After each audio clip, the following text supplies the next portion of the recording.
Madayaw nga adlaw matinians, Agosto 12, 2023, karong adlaw. Ako si Josh Eric Jalgis. Uban ni kami alang sa mga labas nga mga balita gikan sa lokal nga panggamhanan. Ubos sa administrasyon ni Mayor Michelle Nakpil-Rabat. Ug aniya ang atong mga headlines. Dengge sa Dakbayan padayong nagasaka. Matinian Youths mitambong sa Local Youth Assembly. Hakab na 2023 nagmalampuson. Sa sports, Matinian champion sa Para Games atong ila-ilahon. Comelec andam na sa umaabot na eleksyon. Ug sa feature, kusina ni Nanay program atong sayron. Kana ug uban pa sa pagbalik sa Ang Mati Karon.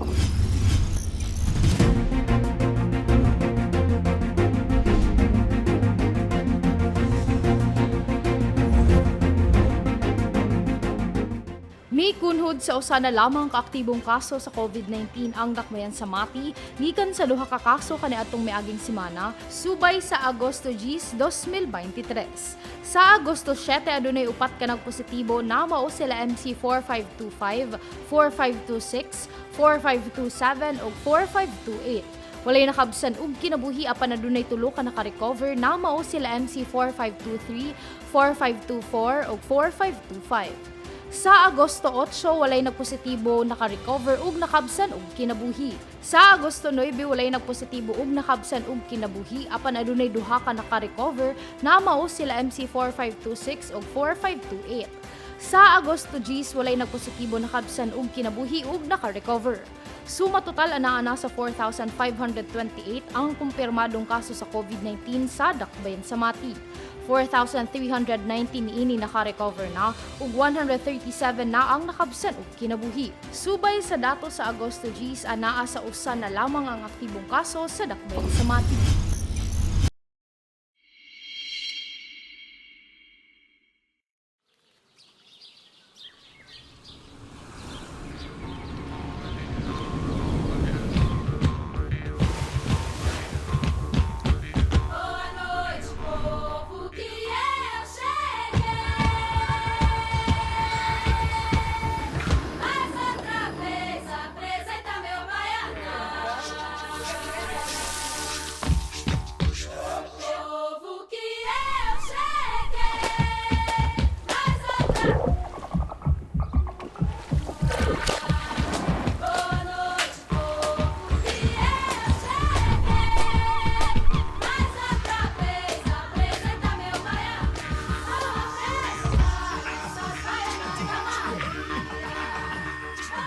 Mati is where to be. Make it Mati. Maganahay nga di.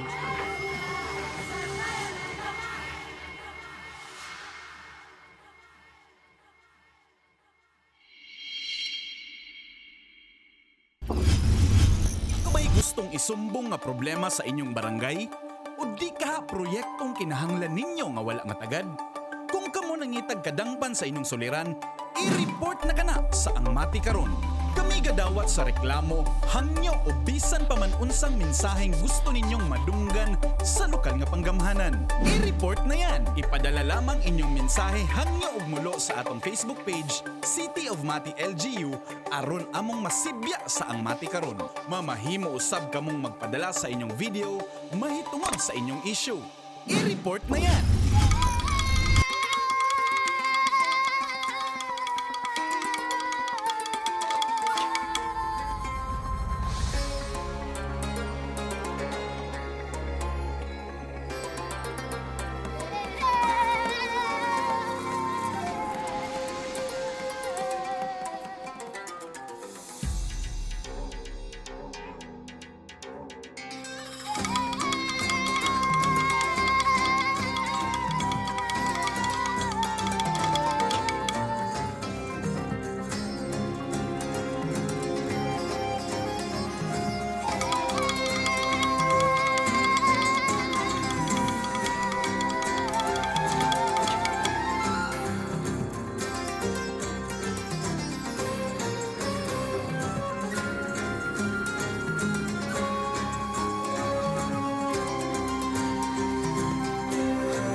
Naalarma karon ang Mati City Health Office tungod sa padayong pagsaka sa kaso sa dengue dinhi sa dakbayan sa Mati. Tungod niini nagpahimangno ang CHO sa katawhan sa Mati nga mag-igmat ug maglikay sa maong sakit. Si Jasmine Tia sa report.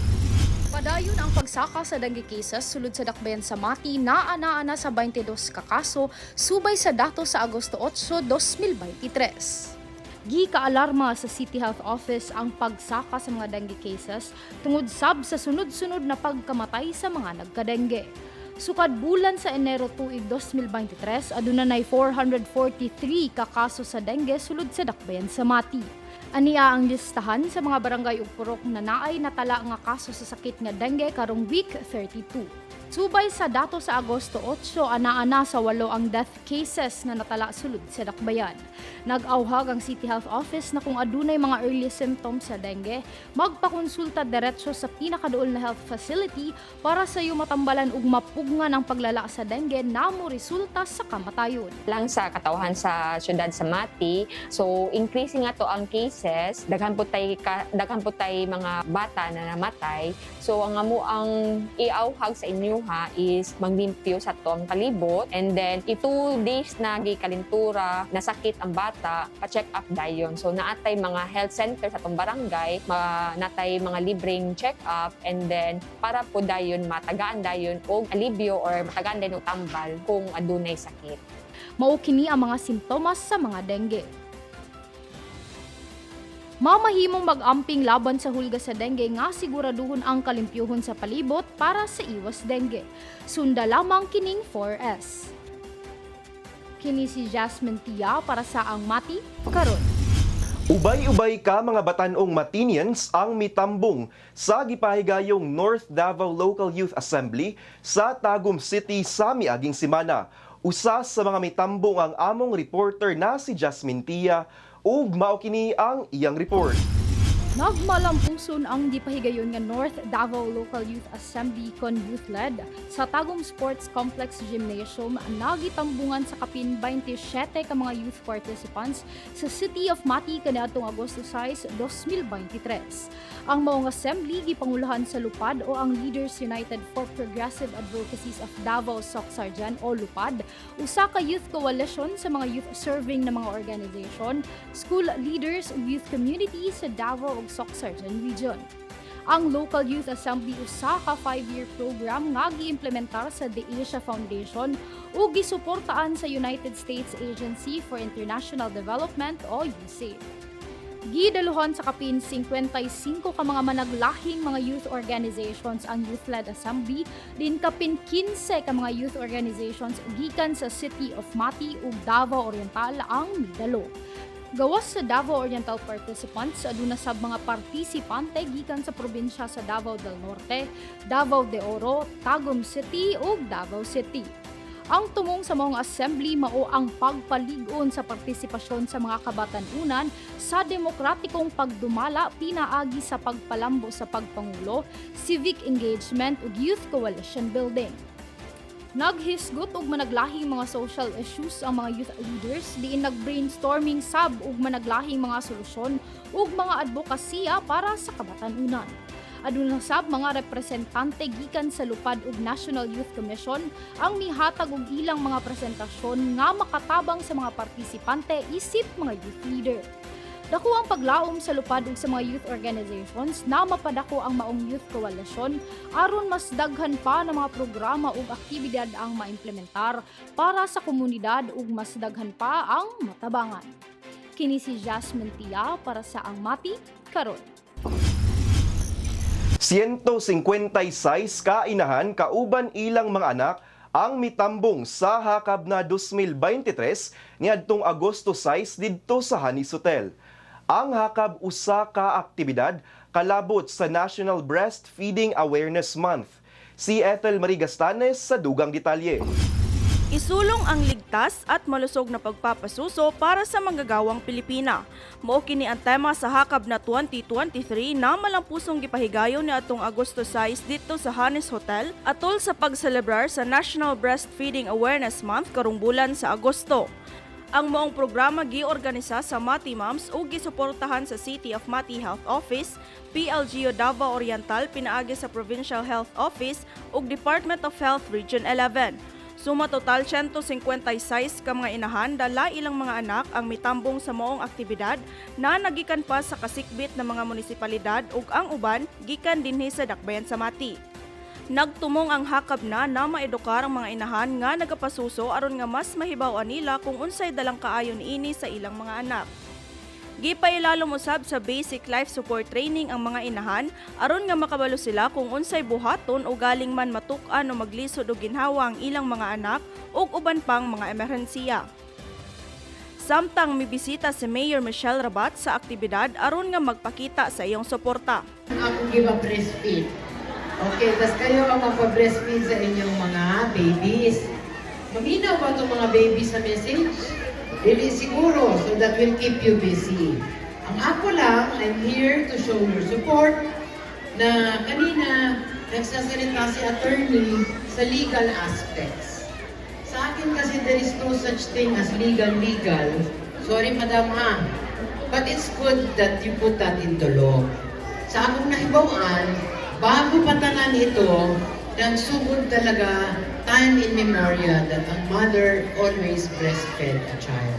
Sa usa ka FB post, nagpasalamat si Hakab na founder Regilo Mejia sa tanang mitabang sa ilaha aron nga magmalampuson ang aktibidad ilabi na sa mga government officials na nagpaabot sa ilang suporta ug tabang. Nagpasalamat usab siya sa mga private sponsors mga gihatag nilang pahalipay sama sa raffle prizes, gift certificates ug vouchers. Tuig 2018 pa gisugdan sa Mati Moms ang hakab na ug padayon kining ipahigayon kada tuig. Kini si Ethel Marie Gastanas para sa Ang Mati Karon. Sa among pagbalik sa sports, Matinian champion sa Para Games atong ilailahon. Comelec andam na sa umaabot na eleksyon. Ug sa feature Kusina ni Nanay program atong sayron. Kana sa pagbalik sa Ang Mati Karon. Hoy, sete mo lawas, bako. Oh, naunsa naman pud ka? Kinsa na pud nag-away nimo? Kanang mga bata sa kanto. Sige kong kantsawan, nabako daw ko ma. Bako bagod di ay ka, ka-straight ana imong lawas. Mura gani kag nakorintihan sa ka-straight ana imong lawas. Utro pud ka ma ba? Pero bitaw nak, ayaw na lang na sila patuli kay di man tinuod ng ilang gipanulti. Palayo lang sa ilaha, okay? Okay ma. Tama di ay nak. Nagsugod nagpamakuna ang City Health sa mga bata edad 12 hangtod 17 kontra COVID-19. Basin ganahan ka magpabakuna. Ikaw na lang baya walay bakuna diri. Sige ma, magpabakuna ko. Para lawas natatanan din sa atong balay. Bako de Jesus, ikaw na sunod pakunahan. Bakunahan na taka ha, relax lang. Okay na dong, isog man kayo ka, wag gyud mahadlok. Salamat ma'am. Ramil Sante, ikaw na sunod. Dali na! Pagpabakuna na ba? Katalawan ba aning bataa? Paisog-isog subang bata pero talawan di magpabakuna? Lingko diha! Hindi lang ko magpabakuna, mabima. Ma. Hoy! Balik din ni Ramil! Diyos ko ning bataan ni. Malipayon lagi ka nak. Kadto gani bata midagan pagawas ganina ma. Maugod tong sigig pangaway nako. Mauba? Talawan man lagi to. Lagi ma, pagtuog yun bitaw na kog isog to siya. Maayon na lang na kay bakunado na tanan sa balay para makalikay na ta sa COVID-19. Kung ikaw edad 12 hangtod 17, pagpabakuna na sa pinakaduol nga vaccination site sa inyong barangay. Papa Vaccine! Bakunada! Sige kang ligtas! Nagbabantang kalaban na dating napuksa, muling lumalaganap at lubhang nakakahawa. Kaya dapat sabayan ng paghahandang maging ligtas. Nakakabahalang maraming batang tinamaan ng polio, rubella at tigdas. Siguraduhin may paranggalang na malakas. Yeah! Nakahanda na ang bakuna na mabisang pumuksa. Kaya huwag na mangambat, mabalisa kaysa maparalisa sa polio. Ang mga anak nyo, agapan ng magpapatak habang maaga pa. Let's go! Walang lunas sa tigdas at rubella. Tanging pang-iwas ay magpabakuna, kaya maging handa na.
inyong mga anak kontra rubella, tigdas at polio sa May 1 to 31.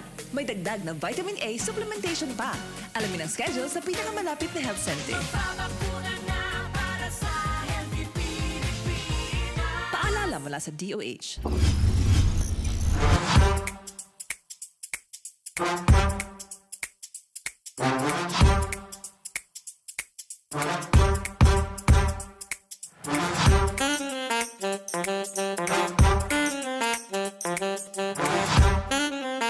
Madayaw na adlaw Matinians, anian na usab kita sa atong segment na Matinians on the Street. Naalarma karon ang Mati City Health Office tungod sa padayong pagsaka sa kaso sa dengue dinhi sa Dakbayan sa Mati. Sukad sa bulan sa Enero tuig 2023, aduna nay 443 ka kaso sa dengue ang natala diri sa atong syudad. Tungod niini nagpahimangno ang CHO sa Katawhan sa Mati nga mag-igmat ug maglikay sa maong sakit. Karon atong sutaon ang mga lakang na ginahimo sa Katawhan diri sa atong dakbayan aron may balaan kung nahiuyon ba kini sa 4S strategy sa Department of Health. Busa alang sa atong pangutana karong seminaha, unsa ang mga laka nga ginahimo sa imong pamilya batok sa nagkataas nga kaso sa dengue. Tara uban ni kami ug atong sayron ang tubag sa Matinians. Ako kada adlaw atiman jud ko ang gingon na dengue. Kay delikado man gyud ang sakit. So ako siyang ginakuan unsay maayo nga i-spray sa iya dyan sa ilawom sa balay, paasuhan ba siya, kung sabay maayo buhaton. So mangita mi og advice pud gikan sa uwan sa dengue kay wa man ni kabalo kung sa amon ni tambal ana. Pero kung doon naging maayo nga prosedur nga mawala siya, malikayan jud siya. Mawala na nga akong gikuan dito sa among lugar. Kay kani nga among lugar, puyanan jud ni lamok. Kay naay tubig. Hugaw ang polluted kain tubig na mo diri nga kuwan. Kay ingon man gud ang mga taga City Hall, nga abunuhan nila. O sabay lang project, dili man nimo comment kung unsa ilang project niya. Basta ang among importante nga dili mawala ang lamok. Adi na mawala gyud na siya. Kay may problema sa tao karon sa Mati. Magsaysay gani misuroy ko nga naiupat ka buok na matay tungod sa dengue. So maglikay gyud ko nga sakit. Kuan lang, dili lang mi nagapundo og mga tubig. Ana lang. Nya, perminti mang limpyo sa palibot, magpaaso. Ano na, para makaiwas sa dengue, maiwasan ng dengue, kailangan malinis una-una yung paligid, di ba? Paligid ng bahay, or mga gamit, tapos pagka kung matutulog na, kailangan talaga magmuskit. Para maiwasan talaga yung mga kung ano man sakuna na hindi pa dumating. Habang wala pa, naiwasan na. Kuan lang sir, kanang mga basura namo among gina safety sir, kanang ginalabay, ginasunog namo, nagasunog mi sa mga palibot sa among balay. Tapos sa mga tubig nga nasalod sa mga halimbawa sa mga botelya, amo nang waste sir, among ginatago, among kuan para dili mapuy-an sa lamok ngaron magkaroon og dengue. Kuan lang mi og kanang kuan bitaw sa kanang kanang dili man siya ingon nga sunog, kanang nagadaob lang mi matag hapon sa palibot sa balay, din nagalimpyo mi sa amuhang mga kanal-kanal good, bawal man gyud na siya nga na mga dapat limpyuhan siya para dili siya ingon nga makuanan sa kanang kuanan sa itlogan sa lamok. Then katong mga pondo na mga tubig ginatakloban gyud namo to siya kay para dili siya maitlogan sa nay, di ba chances usahay nga kanang nay mga pondo nga tubig dito mag-itlog, so mao nang mag-create nga mahimo na siyang makadaot sa mga bata nga mga lamok nga kanang mahimo ng dengue. Ni Oman ginakuan na pud namo kanang sa mga sa balay, nagkuan na pud mi nga magmuskit mi magabi. Then as usual kuan man ang dengue no, di ba adlaw man jud siya mo paak ang dengue, dili man siya gabi. Mao man among nahibalan. Kuan pag maadlaw ginapadyamahan namo ang mga bata para dili sila ingon nga kung mapaakan dili siya laingon nga kuan good kaayo kay na may pajama na protection. Kuan lang sir, pang hinlo lang sa palibot. Ya, especially katong mga sudanan ganit tubig sir nga abri siradaan. Yang katong mga botelya sir nga nasulod tubig ipangyabot to siya sa mga galon gani nga abri pod yabog ito. Maintenance gitong sa palibot sa balay sir para lang way lamok yun, way mga dinggi niya, especially sa mga kanal, limpyuhan. Palibot siya, sagbot po, diba? Limpyuhan po na siya. Ako lang ikakuan aning about sa dengue nga kinahanglan lang ta every 4 o'clock sa hapon. Kung naay mga flower base, ato ala na siyang ipang-check, ilisan og tubig kay para dili puy-an siya sa lamok kay nagkataas ang ato ang case sa dengue dinhi sa Hamati. So kung mag-ulan pod, manglimpyo pud ta pagka mag-ulan sa gabi for example. So pagkaugma sa buntag ato ang check up pod atong palibot kung naabay mga na tubigan para sa mga bagol, mga lata. So ato na kinahanglan iyabo kay para dili siya puy-an sa lamok. O ang importante gyud ang kalimpyo sa ato ang palibot o sa atong panimalay kay para maiwasan nato ang nagkataas nga case sa atong dengue sa diri sa Mati. Para malikayan nato ang dengue no, dapat limpyo gyud ato ang balay, iwasan nato tong mga nakapundo nga mga tubig, kunyari na may mga bote kailangan jud nakakulob to, nakakuan para dili mapunduhan kay mo jud maka kuan cause gyud og mga kuan lamok, mo jud maka dengue gyud ang mga ana. O kunyari na mga kanal-kanal dapat limpyo ang kanal. Kinahanglan lang nato no nga limpyo ang atong mga butanganan sa tubig. Tapos may taklob. Tapos malinis ang palibot. Nya kinahanglan gyud nga effective kay ta sa kuan gani atong niaging semana naghumol mi og moskitero kortina para iwas sa dengue. Ang ginabuhat nako sa balay kanang para maiwasan ng mga para sa mga anang ginakuan karon nato sa kaso sa dengue kanang dapat ginalimpyohan nimo ang kanang kuan for example lang na mga kanal-kanal dapat ginalimpyohan mo permi o tagakan mo kung sa mga para dili makaitlog bitaw ang kaning mga lamok para maiwasan nato ang kanang kuan dengue. Ug mao kana ang mga laka nga ginahimo sa katawhan diri sa Dakbayan sa Mati batok sa hulga sa dengue. Hinumdumi Matinians ang 4S strategy kontra dengue nga mao ang search and destroy, secure self-protection measures, seek early consultation and support space spraying. Ubanina usab kami sunod semana diri lamang sa Matinians on the Street. Make it Mati maganahay nga di. Ako si Josh Eric Chalgis. Amping.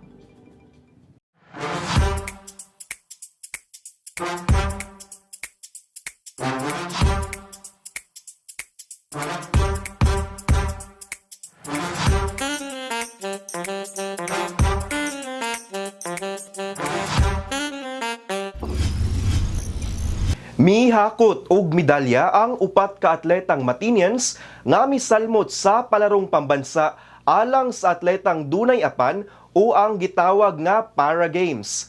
Atong ilailahon sila sa report ni Peter Jan Buencamino.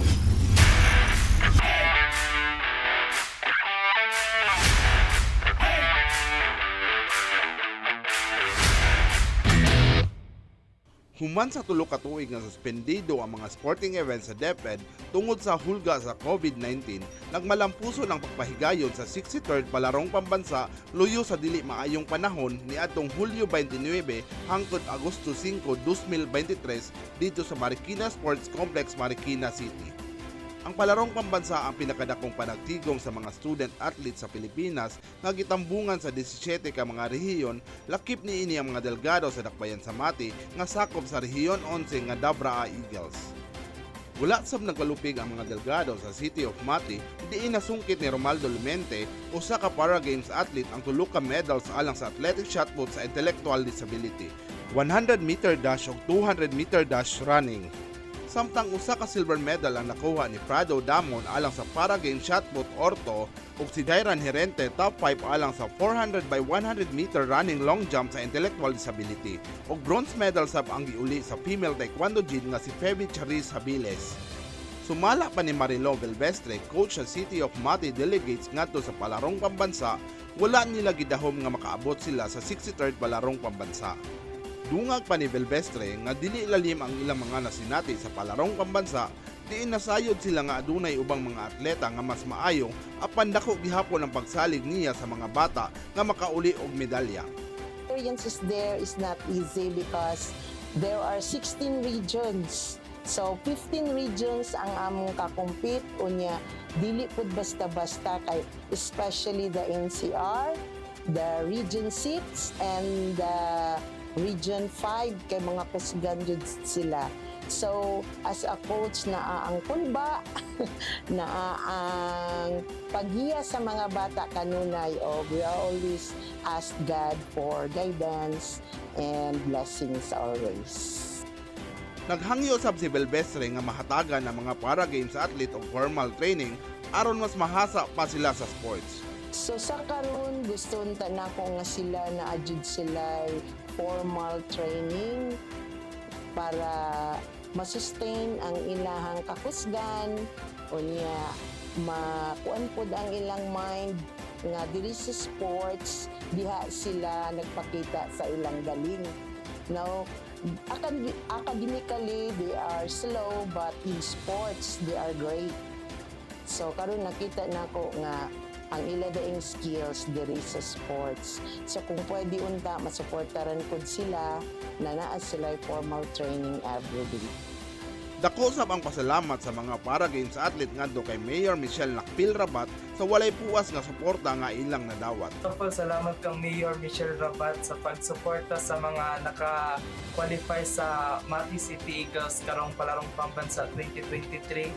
Unya salamat po sa ako ang mga classmate, friends, family labi na sa Mati Doctors Academy. Ug aniya ang kinatibuk ang resulta sa palarong pambansa.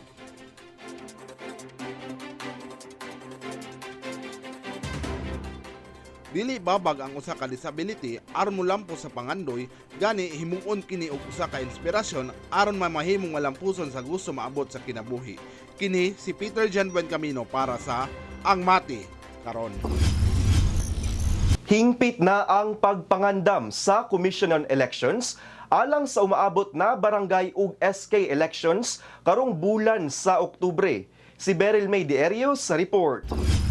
Andam na ang Commission on Elections Mati City sa muabutay na barangay ug SK elections karong muabot na bulan sa Oktubre 2023. Matud pa ni COMELEC Head Nelson Bornea, dugay na sila andam sa eleksyon tungod sab sa permi pagkapospone sa barangay ug SK election sa milabay na mga tuig. Sa gipagawas na official calendar of activities sa COMELEC alang sa BSKE 2023, magsugod ang filing of candidacy karong Agosto 28 ug mahuman sa Setyembre 2, 2023. Samtang tagaan og 10 kaadlaw na campaign period ang mga magpapili sugod Oktubre 19 hangtod 28. Ang election day mahitabo Oktubre 30, 2023 gikan alas 7 sa buntag hangtod alas 3 sa hapon. Gipakusgan sab sa COMELEC ang ilang kontrabigay na programa diin pwede ang si bisan kinsa na makareport sa ilang buhatan og mga picture or videos na nagapamatuod sa vote buying. Kung mapamatud-an sa COMELEC na tinuod og sakto ang mga ebidensya, pwede ma-disqualify ang maong kandidato. Mano-mano ang gamito na sistema sa COMELEC apan ilang gisiguro ang transparency niini. Andam na sab ang mga watcher ug ang mga teachers para sa pagabuhato na pagboto sa maabot na eleksyon. Maskin giklaro ni Bornea ang mano-mano na sistema sa eleksyon, nagpahigayon ang national na COMELEC og mock elections para sa automated barangay ug sangguniang kabataan election 2023 sa Barangay Pasong Tamo, Quezon City 6th District atong Agosto 8, 2023 ug BSKE Forum sa Davao City sa parehong adlaw. So matotal mukabat sa kapin 99,000 ang voters karong umaabot na SK ug barangay elections dinhi sa syudad sa Mati. Sa dugang impormasyon pwede mo bisita sa official Facebook page sa COMELEC ug official social media accounts. Kini si Beryl Dierio para sa Ang Mati Karon. Isip usa ka determinadong lakang batok sa hulga sa malnutrisyon ug kagutom sa mga bata sa Dakbayan, gipaila ni Mayor Michelle Nakpilrabat ang Kusina ni Nanay program nga nagtumong sa pagpalig-on sa kinatibuk-ang kalambuan sa mga batanong estudyante. Ania ang report. Aron mapauswag ang kinatibuk-ang kahimsog ug edukasyon sa mga tinunan, gitakda nga ilunsad karong tuiga diri sa Dakbayan ang pinakabag-ong programang hatod sa City of Mati, LGU, ang Kusina ni Nanay program. Sa iyang programang magtanong kay MNR kaniadtong Agosto 8, 2023, gipaila ni Mayor Michelle Rabat ang inisyatibong nagtumong sa pag-amuma sa nutritional needs sa mga bata gikan kinder hangtod grade 4 sa tanang public schools diri sa Dakbayan. Ilabi na nga mao kini ang crucial developmental stages sa mga bata. Gihatagan o gibugaton sa administrasyon sa Mayora ang delikadong epekto sa kagutom sa mga bata ug ang kakulangan sa nutrisyon ngadto sa ilang educational performance ug determinado nga mahatagan dayon og solusyon ang maong hulga. Nakatakdang ilusad ang maong inisyatibo dungan sa pagsugod sa school year 2023-2024. Sentro sa operational framework sa programa mao ang pagtukod og tulo ka kusina nga nahimutang sa tibuok syudad nga mopakaon og 1 meal a day sa tanang bata sulod sa target age beneficiary. Ang main kitchen magsilbi sa mga publikong eskwelahan sa Mati Central District, samtang ang South ug North Kitchens magsilbi sa mga institusyon sa Mati South ug Mati North Districts. Kini nga estratehikong pag-apod-apod naggarantiya sa episyente nga paghatod sa pagkaon, ingon man ang pagsiguro nga makuha sa mga estudyante ang maximum benefit niini nga inisyatibo. Sa pagkakaron, pinaagi sa local school board, padayon gihapon ang pagplano ug diskusyon kabahin sa programa aron siguradong pulido ug plantsado ang kinatibuk ang operational framework niini sama sa sourcing sa nutritious foods hangtod sa pag-establisar sa hapsay nga distribution logistics. So yun ang gusto nating targetin ngayon kasi tapos naman ako in place na ang ating health program, in place ng ating agriculture program, ang ating social services, ang social welfare. So my next priority is education. So ang akin, pangandoy, what is I'm targeting here is makakain tanan, walang maiiwanan. Aniya ang atong COVID updates ug orden de Hicotibo, apil na ang mga aktibidades sa atong halangdong Mayor Michelle Nakpilrabat karong simanaha.